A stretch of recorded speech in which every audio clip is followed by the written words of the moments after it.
Hello and welcome to Maximum Tory, the first talking book about Toris Amos. It was written and researched by Martin Harper, music is by Amanda Thompson, and it's read by Sarah Phyllis.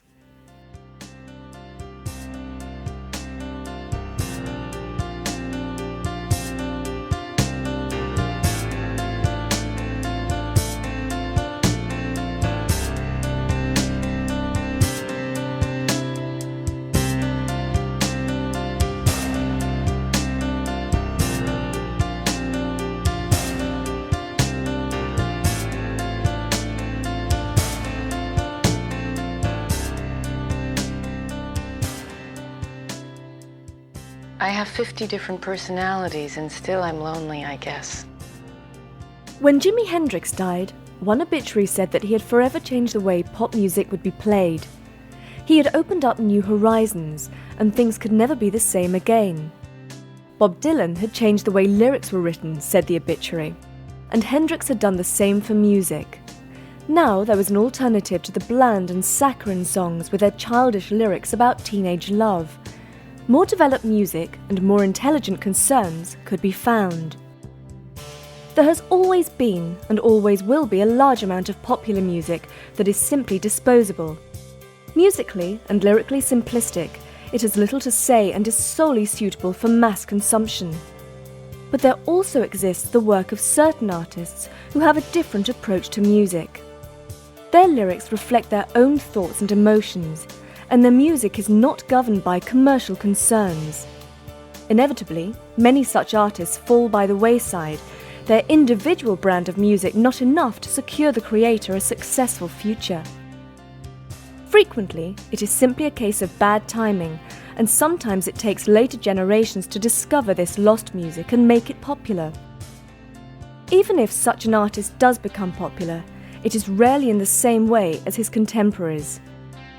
Whilst the more commercial acts are preparing the latest glossy video and hearing their songs go out across the airwaves, there are many musicians performing to a select audience who will never hear the songs on the radio or see the band play at the local stadium. Their fame is based upon their albums and the integrity of their songwriting. That's just the way it is. Different artists have different careers, each suited to their own style of music. Once in a while, the unpredictable world of popular music will push forward a star that manages to cross all the boundaries. By some fluke of chance, their individual style will become massively popular, winning them critical respect as well as getting their songs played on the radio. When it happens, it usually signifies an artist of considerable talent and wide-ranging appeal. One of the most recent of these phenomena is Toris Amos. The quirky, flame-haired piano player is an unlikely commercial success.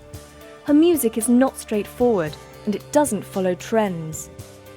Lyrically, she is thought-provoking and challenging. In short, she is everything that the majority of pop acts are not. This contradiction has not hindered Toris at all. Indeed, she seems to revel in it. She's become successful in a field that does not like nonconformists and doesn't appreciate people who try to do things their own way, and that's just fine by her. Whatever the music world may think, she inspires deep loyalty in her fans who show their appreciation by praising her to the skies. This highlights the essential reward of refusing to take the easy route to musical success. It isn't difficult to make an audience get up and dance, but to make them think and feel is an entirely different task, and by no means an easy one. And so Toris Amos has come into our world with her strange words of wisdom and her haunting melodic music. In the beginning, there was just a little girl with an odd talent for playing the piano. Only after years of sometimes painful life experience would she become the figure we see today. But it is with this little girl we should start.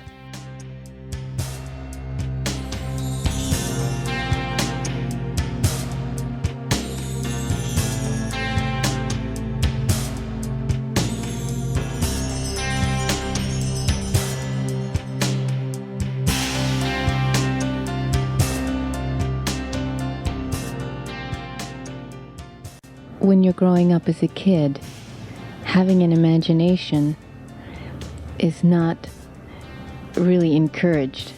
If you really think about it, and you go back to, having a crush on John Middleton or whomever it was. That's one that I remember when I was 10. You're not going to show something that isn't thought of as cool by the other morons around you. And most of them have cut out that part of themselves that still imagines, really believes in things. The woman who would grow up to be Tori Amos came into the world as Myra Ellen Amos on 22nd of August 1963. She was the youngest child of Edison and Mary Amos, who lived in the small town of Newton, North Carolina. Tori's father was a preacher whose work would take the family to Baltimore a year after Tori was born. Her mother, Mary Ellen Amos, was part Cherokee Indian and had studied English literature at college. She'd been working in a record store when she met Dr. Amos, and the pair soon married and set up home together. Fortunately, Tori was born into a musical family.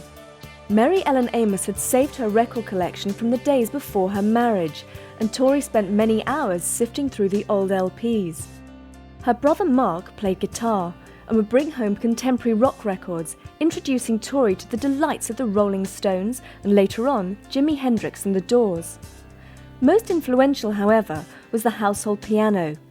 Both Mark and Tori's elder sister Marie practiced regularly, and it wasn't long before the youngest daughter began displaying remarkable talents. Even though her feet couldn't actually reach the pedals, it was obvious that the 2-year-old Tori could mimic almost perfectly the pieces her brother and sister had been playing earlier in the day. With a little practice, she could soon repeat them note for note. This ability extended to anything she heard. After hearing a piece of music only once or twice, Tori would have it memorized and reproduced exactly. Sensing that this was something to be encouraged, Tori's parents allowed her to work at the piano as much as she wanted. Within a couple of years, she was playing her own renditions of songs by bands such as the Beatles. By the age of 5, it was obvious that music was Tori's foremost talent. In the hope of paving the way for a career as a concert pianist, her parents arranged for her to audition at the prestigious Peabody Conservatory in Baltimore. The conservatory is part of the illustrious Johns Hopkins University, one of the leading academic establishments in North America. Needless to say, Tori's prodigious abilities ensured that she was awarded the scholarship. She quickly began work on the school's exacting academic and musical program. Her tutors recognized Tori's talents immediately, but her rebellious nature and difficult streak wouldn't show themselves until a little later. At first, they only saw a young child with the ability to be a respected classical pianist. Without a doubt, there was some self-interest here. If Tori became famous, then the conservatory where she had studied could take credit and bask in reflected glory. Before long, Tori and her tutors came into conflict. Unfortunately, there is little room in the world of classical music for those who play by ear. It is always preferred that students play from sheet music alone. With this in mind, the conservatory began a program of exercises designed to break her ear and force Tori to play using more acceptable methods. This proved counterproductive and simply convinced the stubborn young girl that she should play exactly the way she wanted to. This wasn't the only dispute Tori had with her tutors. They deeply disapproved of her love of popular music and became angry when she insisted on playing songs by the Beatles rather than classical composers. She found companions amongst the older children, who introduced her to the sound of bands such as Led Zeppelin, who were already extremely popular. Tori resisted every suggestion that she should limit her playing to respected composers and continued to explore popular music. In fact, her resistance went beyond mere stubbornness. Tori began to openly disobey the rules and play exactly what she wanted to and how she wanted to. Frequently, she would stray into improvisation, ignoring the sheet music completely. The last straw came when she sat an exam at the age of 11. Instead of sticking to what was on the page, she wandered off into her own expressive playing, telling her tutors that this was how she felt the music should be performed. Finally, pushed too far, the conservatory decided that they had had enough. Tori was expelled in 1974. Upset, her parents suggested that she should wait a while and then reapply. For 2 years, Tori went to school and practiced the piano at home.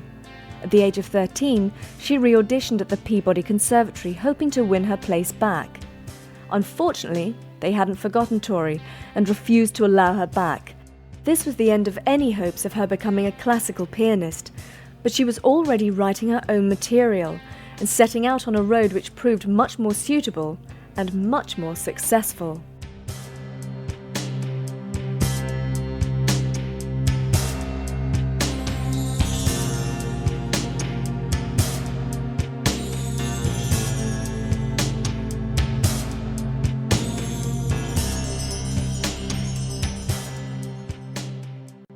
It's very easy to not look at your own fears. That wasn't the first time that Tori's rebellious streak had shown itself. Even as a small child, she'd been fond of pushing the limits of behaviour.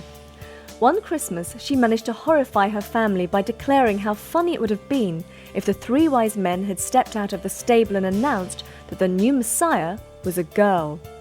Given her father's position as a Methodist preacher, this might have been seen as a little over the top. Even so, Tori had a stable and supportive upbringing.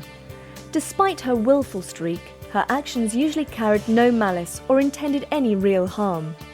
Her family recognised this and provided her with the help she needed to realise her ambitions. The Peabody Conservatory may not have been the right venue for Tori's talents, but there were plenty of places left. Bizarrely, the best place to begin turned out to be among the gay clubs and bars of Baltimore and Washington, D.C. Even stranger was the company she kept. Realising that it wasn't safe for his 13-year-old daughter to be out in the city on her own, Dr. Amos became her chaperone. At first, the only places that would allow Tori and her father to come in were the gay bars. So it was that the young piano-playing girl made her public debut. She stuck mostly to renditions of songs by Led Zeppelin and the Beatles, but with a few of her own compositions scattered throughout. Slowly, as she gained more confidence, she began to include more and more of her own material. Tori kept up this strange double life for a number of years, going to school in the day and playing clubs and bars at night. Her father continued to accompany her, sitting and watching each performance and seeing his daughter's talents grow and grow. Before long, an opportunity arose for Tori to gain more publicity. The local baseball team, the Baltimore Orioles, was looking for a new theme song. In an effort to raise the team's profile, they held a competition for members of the public. The winning song would become the team's new theme tune, and the songwriter would be given an award by the mayor. Enlisting the aid of her brother Mark, Tori began to put together ideas for a song. She penned the lyrics, whilst Mark came up with the guitar parts. Together they wrote and recorded a song simply called Baltimore, singing the praises of the team and their hopes for the coming season. Mark arranged for the tapes to be privately pressed as a single, with Tori preparing a second song, Walking With You, for the B-side. Baltimore is not a typical Tori Amos song. Lyrically, it's a little bland, and it doesn't have the depth that her later work does. However, she was trying to write a song about a specific subject, and a catchy chorus was far more important than any meaningful emotional content. Of course, the song won.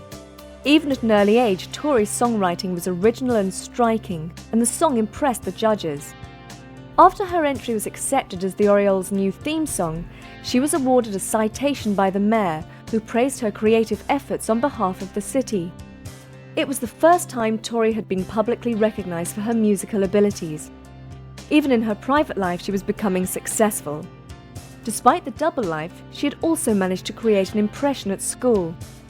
After graduating in 1980, she was elected Homecoming Queen, a great honour for an American teenager. Showing considerable foresight, her fellow students voted her person most likely to succeed, although it is doubtful they realised just how successful she would be. Meanwhile, Tori continued to play at clubs in the area, all the time improving her reputation. She was building up a sizable following around Baltimore. When she was 21, Tori took another step towards her future success. Since birth, she'd always been called Ellen, even though it wasn't her first name. Many of her relatives call her Ellen to this day, but one day in 1983, she decided to change her first name to Tori, the name that would remain with her. Since then, many people have asked her why she made the change. As ambiguous as ever, Tori has supplied a number of answers, most of them gently humorous or unlikely. In her more serious mood, she gives what is most likely to be the correct answer. One of her sister's boyfriends, when introduced to her, said that she looked more like a Tory than an Ellen. When the remark was made, she'd been considering changing her name, and the boyfriend's comment seemed an ideal suggestion. So Tori Amos it was to be. Despite her early successes, the road would become harder from now on. From the simply inconvenient to the deeply traumatic and painful, a lot more would happen before the Tori Amos that the world knows now could appear. These things would shape her future and her career, for better or for worse.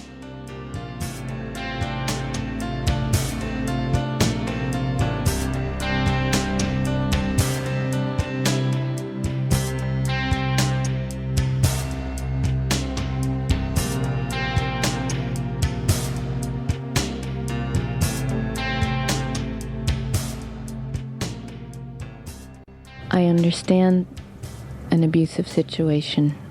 I've tasted that. I know what it's like to be victimized by somebody that you don't really know, a stranger, if you will. After changing her name, Tori decided it was time to record a demo tape. After gathering her funds, she flew to San Francisco, where she rented a studio for a brief time. There she began work on her first serious recordings, not including the early pressings of Baltimore. In an effort to gain more attention, Tori deliberately prepared songs that she felt would be popular. These new songs were less piano-based and more structured around her voice. It's important to remember that Tori was not yet singing in the same style as she would be in later years.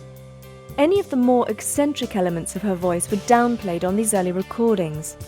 Heavily influenced by British pop music of the time, primarily bands such as Culture Club, these first efforts bear little relation to her later work and are only really interesting from a historical point of view. Whatever the songs may have sounded like, Tori now had a demo tape which she could send to record companies and sell at concerts. As with most artists, she found there was a great distance between preparing a recording and getting a record deal. For a number of years, Tori would be stuck on the concert circuit, playing 3 or 4 gigs a week. Despite the lack of record company interest, she was becoming a popular local act, with a guaranteed good attendance at her shows.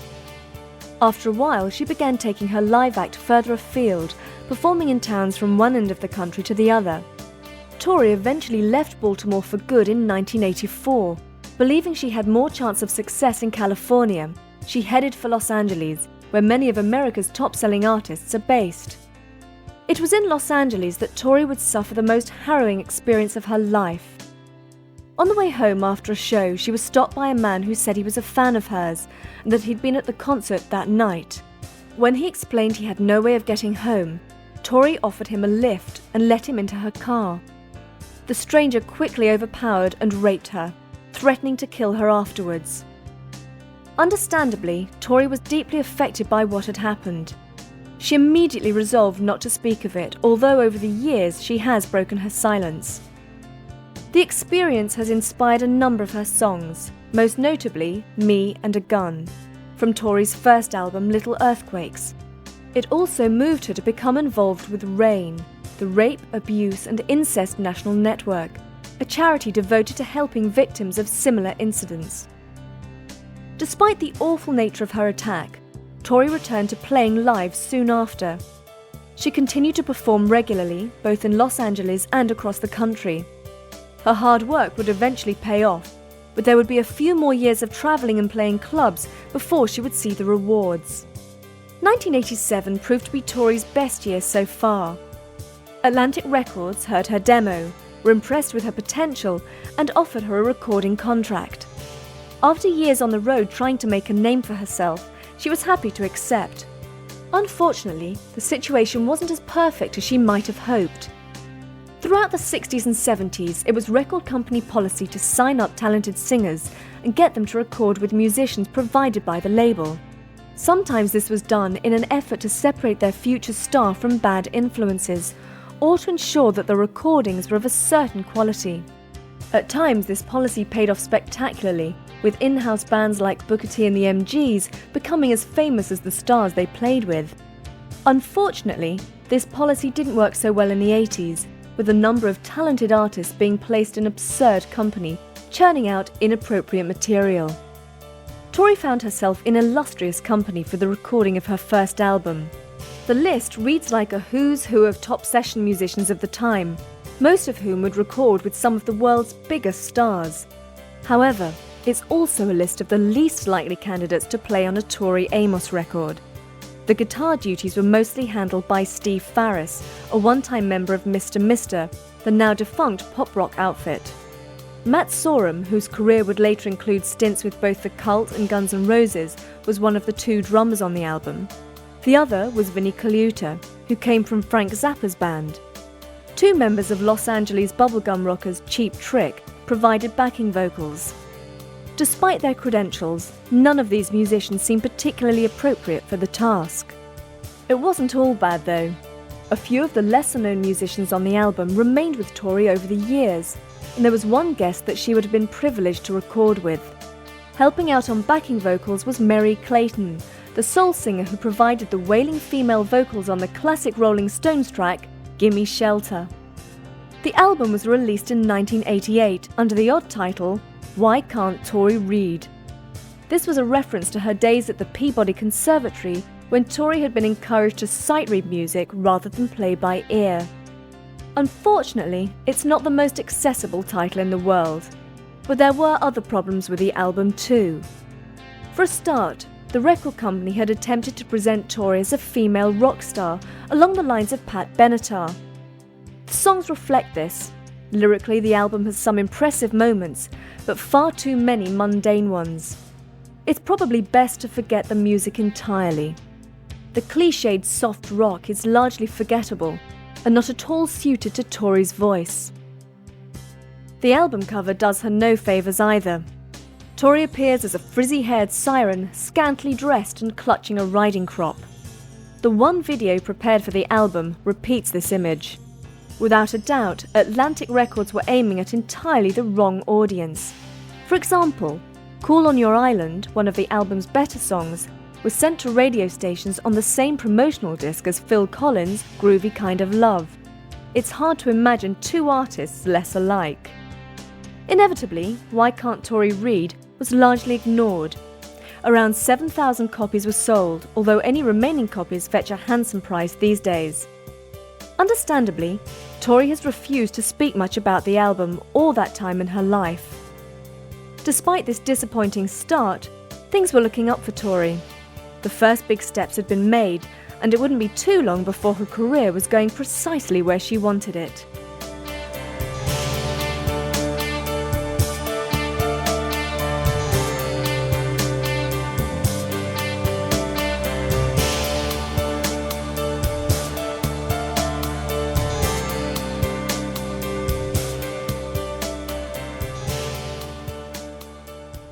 When I moved to London, that was a huge step when you leave a country. It meets a whole new culture. The failure of Why Can't Tori Read left Tori hurt and depressed. As if it wasn't bad enough that her music had been ignored, the new image had attracted a degree of criticism and abuse. In her childhood, Tori had been hailed as a prodigy, but the comments had changed to cries of bimbo. The past few years had been very hard and Tori retreated into herself, hiding away from the world.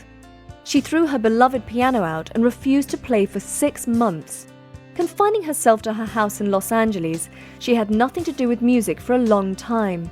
She didn't accept any work at all, living on money saved previously. Except for one bizarre outing, Tori accepted a role in a commercial for one of Kellogg's new brands of cereal. Even though she wasn't at all suited to such a project, Tori was chosen over Sarah Jessica Parker, a now famous professional actress. Despite her black mood, it wasn't long before Tori felt the urge to play again. Using a friend's piano, she began to write in order to exorcise those feelings she had. Creating a title first and then writing the songs to go with it, she slowly assembled the material that would eventually appear on the first proper Tori Amos album, Little Earthquakes. Unfortunately, the executives at Atlantic were not immediately impressed. When Tori had told them that her new songs were more piano-based, they envisaged some kind of female Elton John. Tori's quirky, introspective songs were not entirely what they had in mind. Even so, they weren't willing to give up on her yet. A professional songwriter was sent around to her house to help polish up the material and turn it into a more acceptable form. However, when he heard the songs Tori had written, he simply walked out, stating that she didn't need any help. The material was good enough already. Pleased, Tori continued to work on the songs for another few months. In late 1990, Atlantic Records agreed that the songs had potential, but that it was unlikely she would prove popular in the US. In light of this, they suggested that she relocate to London, where they felt it would be easier to promote her style of songwriting. The English record market has always been seen as more open-minded than the American one, and less concerned with trends. If there was anywhere they could sell Tori Amos, it was likely to be the UK. This was a step backwards for Tori because then she had to return to playing clubs and building up a following once again. But this didn't really bother her. She had been keenly interested in English culture and history since childhood and was quite happy to escape the sometimes claustrophobic confines of Los Angeles. When she arrived in England, she immersed herself in the romantic and historical background of the country, soaking up the centuries of English literature and culture.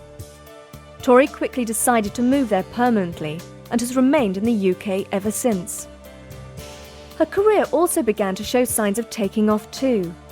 As fellow Americans such as Jimi Hendrix discovered before, London's numerous clubs are the ideal place to build up a following. There are so many places that feature live bands of all varieties, and you can always find a receptive audience. Tori was no different. English audiences took to her, seeing echoes of Kate Bush in the young American girl's music. Kate Bush was still very popular, and both artists had unusual voices and wrote strange piano-led songs. It wasn't long before Atlantic Records could see that the association with Tori would pay off. Any misgivings they may have had went out the window as they encouraged her to begin work in the studio. It was time for the first proper Tori Amos album, and there seemed little that could stop the rise of the flame-haired piano player. It had taken many years to get there, but finally Tori Amos was about to make an impression on the world.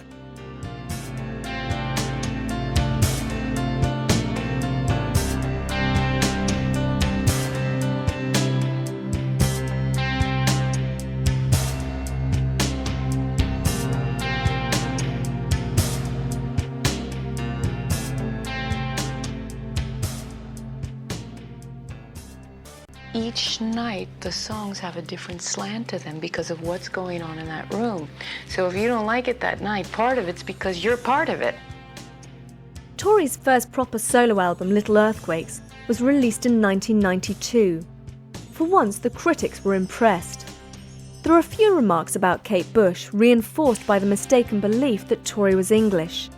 Despite the surface similarities, the pair are not alike, and neither is their music. But as far as criticism went, it could have been much worse. Early reviewers had called her bimbo and rock chick, so to be compared to a genuinely talented performer was hardly insulting. Little Earthquakes is an impressive debut. It isn't always as confident and as assured as Tori's later work, but the roots are there. Lyrically, she is at her most explicit. Songs such as the harrowing Me and a Gun, describing an attack similar to her own assault, are brutally frank. Perhaps fittingly, it was this song that convinced critics that Tori wasn't simply spouting gibberish. It also showed that she was serious and wished to be treated as such. The album provided a handful of singles, most of them minor hits. These included the somber Crucify and the beautiful Winter, both of which became radio favourites. Tori also recorded a few cover versions for the B-sides. Two of these were childhood favourites, both of them ballads from the 70s. The first was Led Zeppelin's Thank You, and the second Angie by the Rolling Stones. These two had been part of Tori's set when she'd been playing the clubs around Baltimore as a teenager. The third cover attracted the most attention though. If you were going to do a version of the most famous grunge rock song ever, then it would be natural to turn up the guitars and shout as loud as possible. When Tori decided to record a version of Smells Like Teen Spirit, she forgot the guitars entirely and created a sensitive, oddly creepy piano ballad. Her treatment of Nirvana's classic was further evidence of her growing talent as a performer. Tori has often stated that the subject matter for Little Earthquakes comes mostly from the Why Can't Tori Read years.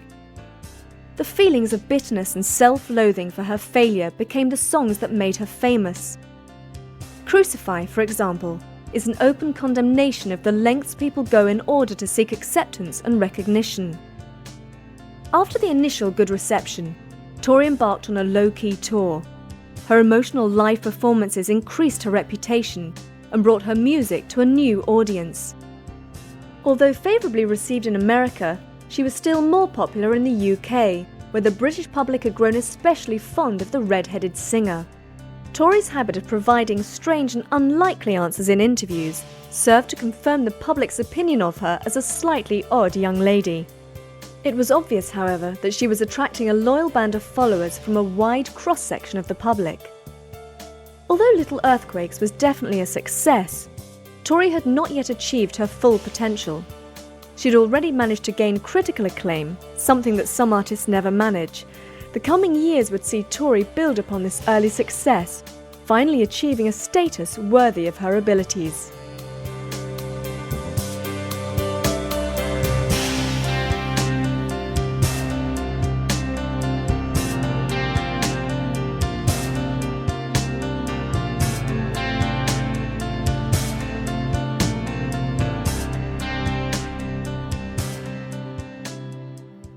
We're not encouraged to really look at what we're feeling. When we're feeling violent, when we're feeling like cowards, when we're feeling really hurt, when we're feeling good and yet everybody wants us to doubt that because, hey, we can't have you feeling too good about yourself now. Although she didn't realise it, 1994 would be Tori's busiest year so far. By the end of the previous year, she had handed the final tapes of her second album to Atlantic Records, ready for a New Year release.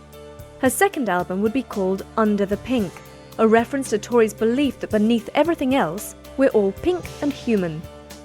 Upon its release, Tori's second album shot to the upper reaches of the charts in many countries. In the UK, Under the Pink ended at number 1, outselling every other release that week. Although great things had been expected of the second Tori Amos album, it is doubtful that many people realised just how popular it would be. Many observers suggested the high sales were due to the extraordinary level of loyalty that Tori commanded from her fans. Certainly, her hardcore fans are an enthusiastic bunch, but it's unlikely that this was the only reason Under the Pink sold so well. Put quite simply, it's an incredibly good album. The quality of Tori's songwriting never drops below a certain level, and the music matches the standard of the lyrics. Any of the less original touches on Little Earthquakes are absent entirely from its successor. From start to finish, it's a classic. Under the Pink contains some of Tori's best moments. Standout tracks include God, a quirky look at the idea that God himself could do with a woman to look after him, and Past the Mission. This second features a guest appearance from Trent Reznor, the man behind industrial metal's greatest success, 9 Inch Nails.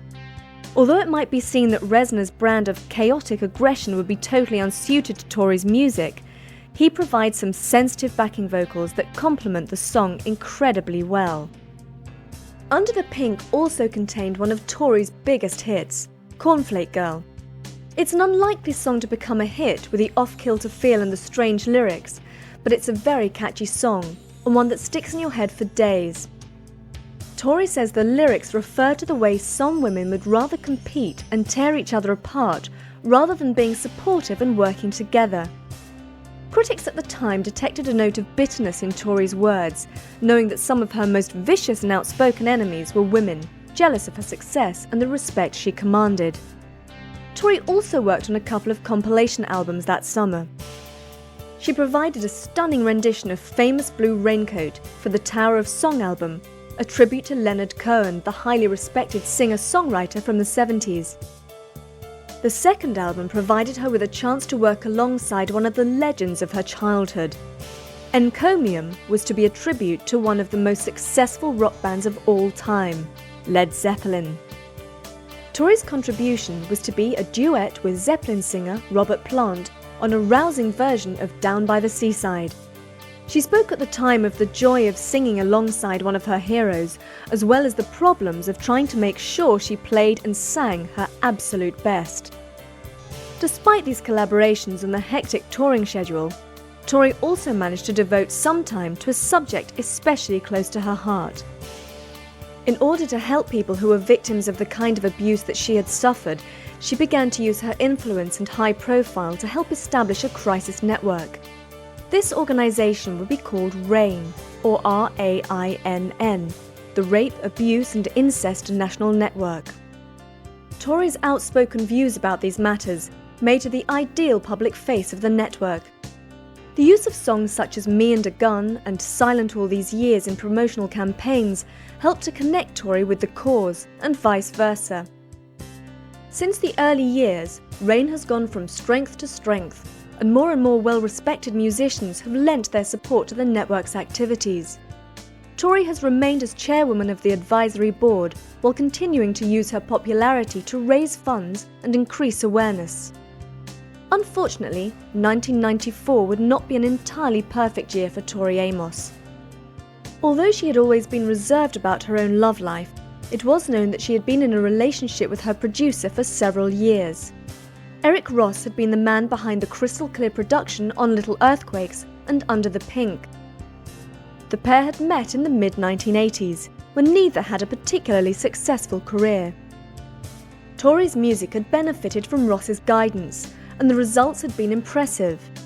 During the tour following her second album, Tori and Ross began to drift apart. Within months, their 7-year relationship was over. Tori had been typically cryptic about the rapid collapse of her affair with Ross. She had hinted that the intensity of their love began to disturb her, and that hidden tensions were becoming a problem. But her answers have not been explicit, and she has spoken little about the effects the breakup has had on her life. Possibly the most reliable chronicle of Tori's breakup is Boys for Pele, her 1996 album. The next 2 years would represent the high point of Tori's career, but would also contain one of the darkest episodes of her personal life. Thankfully, she would emerge stronger, more self-assured, and more popular than ever.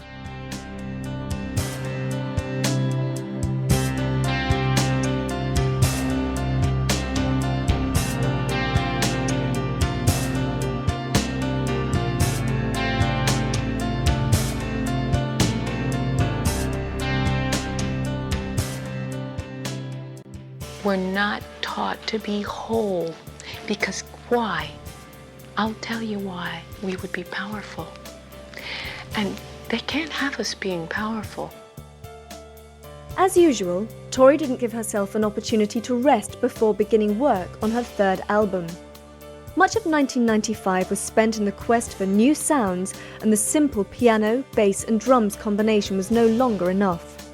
Tori began to experiment with marching bands and drum loops, as well as turning the guitars up louder than they had ever been before. Even so, Tori didn't limit herself to technology for the new sound she was looking for. One of her favourite discoveries at the time was the harpsichord, the predecessor of the piano. The third album of her career would also be the first one that she produced herself. Since the breakup of her relationship with her former producer Eric Ross, Tori had taken over the mixing desk duties herself. 2 engineers, Mark Hawley and Marcel van Limbeek, helped her. Tori decided not to travel too far from home to record the album, but still managed to find an unusual setting for a studio. She eventually settled on an old church in Dilgani in Ireland. Given her sometimes frosty relationship with Christianity, it was odd that she should choose to record within the confines of a building that had been sacred to the religion. Further additions to the album were prepared elsewhere in Ireland as well as in New Orleans. Boys for Pele is mainly an album about men. Specifically, it's about the various ways in which men interact with women, usually on an emotional level. The title reflects Tori's preoccupation with Pele, a Hawaiian volcano goddess.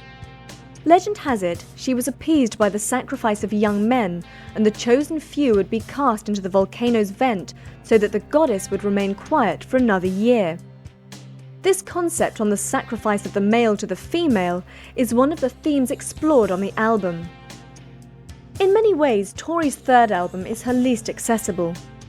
Musically, it sometimes becomes chaotic and intense. Her lyrics have never been entirely obvious, but on Boys for Pele they can be even more difficult than usual. Tori's quest for a new sound had led her into surprising territory. Having said that, the album is not without its quiet, introspective moments. Possibly the best of these is Mohammed My Friend, a gentle piano-based track. The best performance of this song is on the Live from New York video, when Tori duets with Maynard James Keenan of the US alternative rock band Tool. The album proved exceptionally popular. The critics had finally outgrown their Kate Bush fixation and had turned into adoring worshippers. It's hard to find any negative criticism of Boys for Pele. Even the less accessible songs were praised as innovative and original, which indeed they are. It's unusual to find critics so united in their praise. When the Grammy Awards came around, Tori didn't go unnoticed. Boys for Pele was nominated for the Best Alternative Music Performance and stood shoulder to shoulder with some very respectable competition. Although she didn't win in the end, it is a great compliment that Tori's album should be seen as equal to the works of such immensely popular bands as R.E.M. and the Smashing Pumpkins. This overwhelming success didn't go to Tori's head, however. She may have reaped great rewards from the album, but she worked for every penny of it. As far as official records go, Tori was the hardest working female musician of 1996. Throughout the year, she performed no less than 151 times. This is a punishing schedule by anyone's standards. When combined with a normal round of publicity and promotional activities, the task looks incredibly daunting. During this time, Tori also scored her first smash hit. One of the B-sides to the single Professional Widow was remixed by European dance DJ Armand van Helden. Initially it was simply a B-side, nothing more. But when British radio DJs received the single, they homed in on Armand's Star Trunk Funkin' mix as a definite dance floor hit. Before long, Atlantic realised it would be worth releasing the mix as the A-side itself. As soon as they did, it quickly climbed into the top 10 and became a club favourite. The remix itself bears little relation to Tori's original song. Van Helden cut away the song's lyrics until only two fragments remained: Honey Bring It Close to My Lips Yeah and Gotta Be Big. Doubtless the erotic overtones of these snippets helped sell the remix. Tori's life was also improving on a personal level. She'd begun a relationship with one of the engineers from the album, Mark Hawley.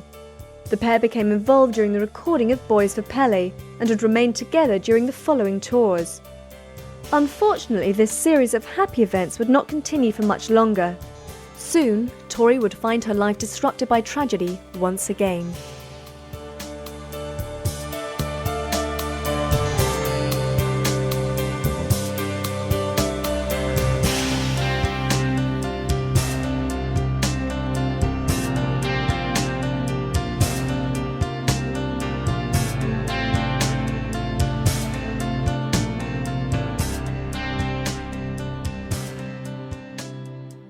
Everything I do is going to be scrutinized, and people are dying to say I don't have it anymore. Well, you know, there are days I don't have it now, and there are days I didn't have it then.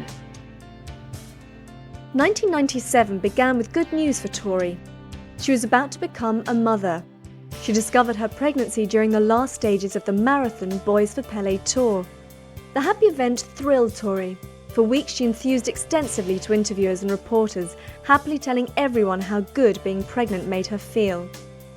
January saw Tori play one of her biggest concerts ever. Through her connections with RAIN, she became aware that the organisation was severely underfunded. In an effort to stop the network from going under, Tori agreed to stage a benefit concert at New York's prestigious Madison Square Gardens. The show was a roaring success. Every corner of the auditorium was packed, and she delivered the performance of a lifetime. The set included all of her most famous songs, with a rousing version of Cornflake Girl being a highlight. The whole energetic show ended far too soon, but was unquestionably a success. All in all, $250,000 was raised for the network, and the night was captured on video live from New York. Unfortunately, tragedy would prevent Tori from celebrating her recent successes. Only 3 months after she became pregnant, she suffered a miscarriage. Although no permanent damage was done, the emotional trauma forced Tori into isolation for a while. It took her some time to come to terms with the loss and to accept grief as part of the healing. She was helped by the revelation that she didn't have to stop loving her unborn child, and that it was still part of her life. Whilst Tori was learning to live with the pain of the miscarriage, the world was continuing to praise her efforts. American music magazine Spin prepared a list of all the artists they considered to be vital to the world of music. There were predictable choices, hugely popular bands such as U2, Pearl Jam and the Smashing Pumpkins. Other nominees represented the more alternative tastes in music, with people like Beck and the Wu-Tang Clan being featured. Despite her success in the previous year, it was still an unorthodox move to include Tori among such artists. Even though she is no less talented than the rest, she has little in common with any of them. Tori's attitude is not that of a conventional rock musician, and neither is her lifestyle. But it's a testament to the high regard she is held in by the music business. The overall winner, the most vital artist in music today, was none other than Tori's old friend Trent Reznor, the man behind 9 Inch Nails. After the success of the New York benefit concert, a nationwide publicity campaign was prepared. The main feature was to be a public service announcement by Tori herself, followed by a performance of Silent All These Years. Although the whole recording was to last no more than 15 minutes, with the help of Congress and radio stations across the country, the coverage would be almost total. Dozens of television stations agreed to play the tape at midday local time, hoping to reach as many people as possible. The radio stations would transmit the message at the same time, making sure that it could be heard everywhere. MTV and VH1 also agreed to advertise the event as frequently as possible. The transmission itself was a great success. Rain received thousands and thousands of donations and pledges, and the hotline was overwhelmed with calls from victims of abuse and violence. Since then, the network has gone on to become the most important organisation of its kind in the United States, and it manages to help thousands of people every year. It wasn't long before Tori returned to the studio. She'd always been almost obsessive about her music, being unable to stay away from the piano for any length of time. Before long, she would be composing again, and from there it's only a short step to the next album. Tori's attitude to live performances is much the same. Although she tours regularly, she plays a number of smaller concerts, usually for members of her fan club, and often in towns that she doesn't appear in during the larger outings. This means that she is rarely off the road for long periods of time. Songs from the Choir Girl Hotel was to be the title of her 4th album.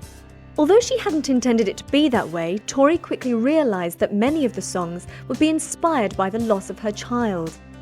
As in the past, her creative instinct would reflect her emotional state and allow a greater degree of self-expression. The album was recorded in England. Tori used Mark Hawley's own studio, a 300-year-old converted barn in Cornwall. As with Boys for Pele, the album represented a number of changes in her musical style. This time she took to using a full live band and mostly electric instrumentation, whereas before she had focused more on acoustic accompaniment. When it was released in early 1998, songs from the Choir Girl Hotel immediately entered the top 10 in most countries. Although there was less publicity this time round, word of mouth and Tori's extensive internet connections ensured that nobody missed the arrival of her 4th album. Although she failed to score a hit single, the album itself sold incredibly well. Consistently good sales over a period of months led to it achieving platinum and gold status in several countries. Tori had another surprise up her sleeve. Much to the disgust of those who prefer to see her a man-hating Vestal virgin, she announced at the beginning of March that she would marry Mark Hawley in a couple of weeks' time. The marriage would take place in the village of High Wycombe in England, where Tori and Mark had been living since the start of their relationship. The ceremony was a quiet affair and largely uninterrupted, since the couple only revealed the location after the event. When she later spoke about her marriage, Tori stated that she was overjoyed and very happy indeed with married life. It had been an exhausting 12 months for Tori Amos. In that short space of time, she had experienced the deepest despair and the greatest joy. She had also established her position as one of the most important musicians of the 90s. 30 years of hard work had finally paid off, more than she could possibly have imagined.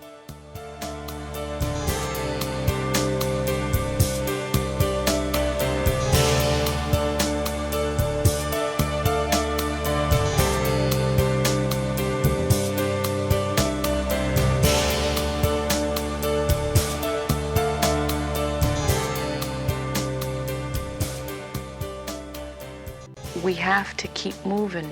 We have to keep, there are new situations that come up all the time. Just to think that we've mastered it all because we've looked at ourselves for 2 years, whoever you are, just that whole concept of, well, I've got all the answers now, because that is, boy, we've only touched the tip of the iceberg here.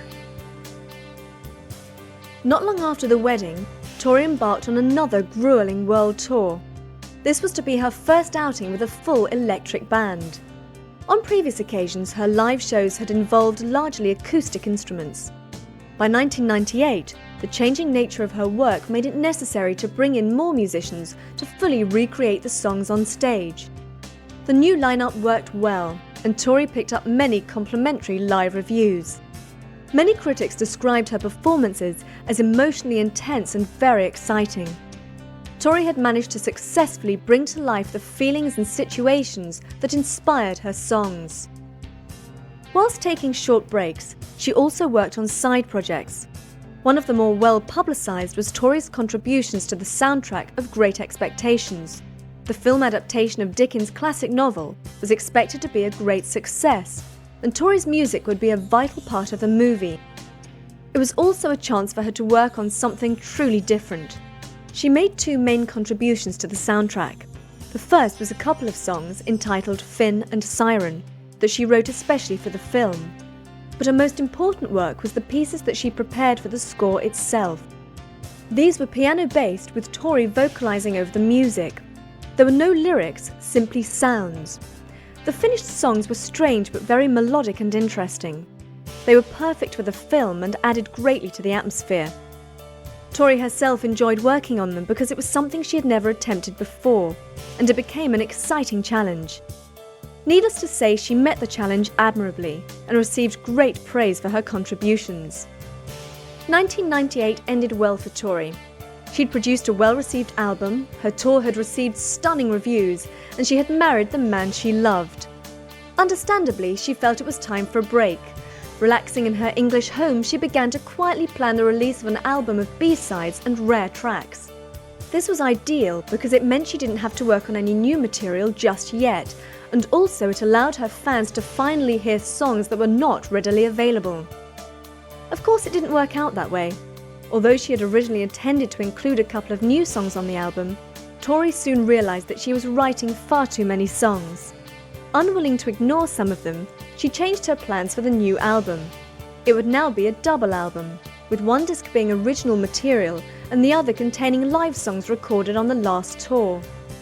For years, Tori had been receiving requests from fans to issue a live album, so this was the ideal opportunity. During the preparation of the new album, she also contributed to another compilation.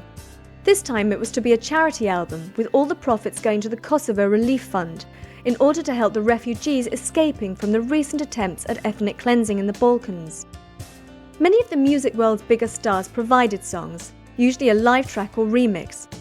Tori chose to donate a song called Merman that had previously only been available over the internet. Other artists featured included Korn, Oasis and Jamiroquai. Possibly one of the oddest periods of her career was the issue of the Tori Amos shoe. The idea was the brainchild of designer Steve Madden, who produced the shoe as a fundraising method. All proceeds from the sale of the leather platform sandals would go to RAIN. Over the months, the shoes have sold fairly well, retailing at $89 a pair. By July, the new album was finished and almost ready for release. The set was called To Venus and Back, with the studio album being Venus Orbiting and the live recording Venus Live Still Orbiting. The arrival of a Toris Amos live CD was greeted enthusiastically. Most of her popular songs were included, with Cornflake Girl and Waitress being especially good renditions. The studio album also lived up to its predecessors, although it featured less emphasis on the piano, favouring more technological experiments. Having said that, one of the standout tracks, a regretful ballad called Josephine, featured only piano, bass and drums. As if any more proof were needed, To Venus and Back confirmed Tori's status as one of the most important musicians of the decade. In 1990, she had been a struggling songwriter who was unknown outside the confines of her hometown. By 1999, Tori was a highly respected, incredibly popular woman. She is certainly one of the few women to become commercially important while remaining outside the mainstream. In this respect, she remains a vital, inspirational artist. Her work is of such obvious quality that she is almost guaranteed success. Every time she releases an album or heads out onto the road, more and more people are converted to her cause. She rarely fails to impress. Despite this, she always manages to produce something that surprises you. Her work goes from strength to strength with an apparent lack of effort. It's good to know that whatever Tori chooses to present the world with next will be nothing short of superb, but you can guarantee that whatever it is, it won't be what you expected.